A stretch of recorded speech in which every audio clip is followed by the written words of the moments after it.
तुम्ही स्वतःचा व्यवसाय उभा करताना किंवा स्वतःचं काय प्रोडक्ट विकत असताना तुम्हाला प्रॉब्लेम येणार, तुम्हाला नावं ठेवणार, शंभरे म्हणणार काहीतरी आता एवढंच राहिलंय म्हणणार, आता एवढे ह्याच्याच मागं लागलाय, असं तुम्हाला भरपूर तुम्हाला ताणे गाणे भरपूर असे ऐकायला भेटत असते. म्हणून त्या काय अडचण नाही. तीच माणसं आपल्यापाशी एक ना एक दिवस नारळ पाणी प्यायला येणार आणि तीच माणसं कोणा म्हणणार एक पॅक करून द्यावं नारळ पाणी, असू दे बोलू द्यावं. बोलणार की लोक पाहिजे त्याशिवाय माणसाला प्रोत्साहन पण भेटत नसतं. आणि ज्या माणसं बोलतात ना त्याशिवाय आपण पण चांगल्या ताकदीनं त्याशिवाय आपण लढत नसतो. बोलू द्या, काय हरकत नाही. माणसं बोलायसाठीच असतात. तो जर नाही बोलला तर आपण तर जास्तीत जास्त आत्मविश्वासानं कसं मोर सरकल करावा, बरोबर आहे. अशी माणसं लागतात. सगळ्यात मोठा फायदा काय माहिती आहे का, देवस्थानं असतात प्रत्येक भागात कुठं कुठं असतात. मला सांगा देवस्थानासाठी किंवा बाहेर येणारे लोक, आता रोड आहे म्हणलं की नाना प्रकारची लोक, नाना भागातली लोक माणसं येत असतात. ह्याचं काय गुणधर्म माहिती हे सगळ्यालाच माहीत आहे.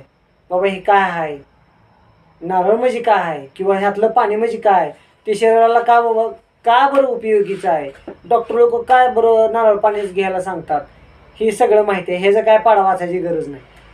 तरी पण जर एखाद्याला माहीत नसलं तुम्ही सांगू शकता समजून, अरे बाबा हे काय नेमकं ती काय हे तुम्ही सांगू शकताय का नाही. मग एवढं देवाने आपल्याला एवढं मोठं चांगलं तोंड दिलंय, आपण बोलू शकतो, आपण सांगू शकतो. आपल्या मालाची जर आपण जर पटवून जर विक्री नाही करू शकलो, दुसऱ्याचाच माल जर समजा दुसऱ्याचाच विकत बसलो, आपण नेमकं पुढे जाणार आहे कधी. आणि आपल्या शेतकऱ्याचा काय माल आहे तो नेमकं विकणार आहे कधी. आपला शेतकरी आपला माणूस तो पण कधी ना कधी तरी आपल्या भागातला म्हणा किंवा कुठल्याही भागातला असू द्या, तो कधी मोठा होणार आहे किंवा त्याच्या मालाची क्वालिटी किंवा त्याचं किंमत कधी वाढणार आहे. तुम्ही जर बाकीचं पेय असेल किंवा पेय पण प्या, माझं काय मत नाही, पण जर शेतकऱ्याला ह्यातनं डायरेक्टली जर शेतकऱ्याला बेनिफिट भेटत असेल तर काय हरकत आहे तेव्हा.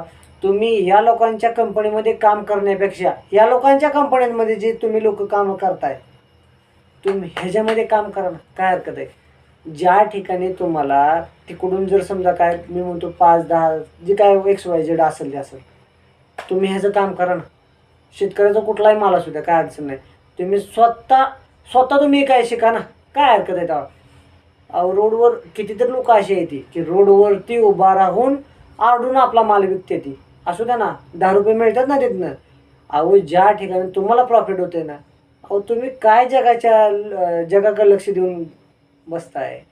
तुम्हाला पैसे भेटतात, ज्यावेळेस तुम्हाला कमी पडेल तेव्हा जग आणून देते का, अजिबात नाही. ते म्हणते काय मागत बसलाय. अरे मग स्वतः तू